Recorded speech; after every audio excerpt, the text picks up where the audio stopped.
কই গো? এই তো। শোনো, হ্যাঁ বলো। মসজিদে 5 কেজি মিষ্টি দিও তো। কেন? আসলে কি?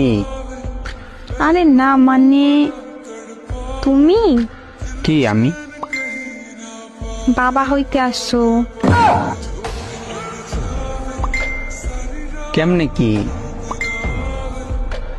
আরে কেমনি কি মানে? আমি তো কিছুই করি নাই।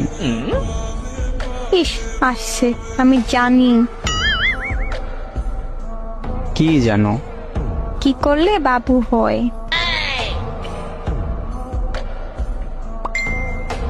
কি করলে? তো তুমি তো আমাকে সেদিন পার্কে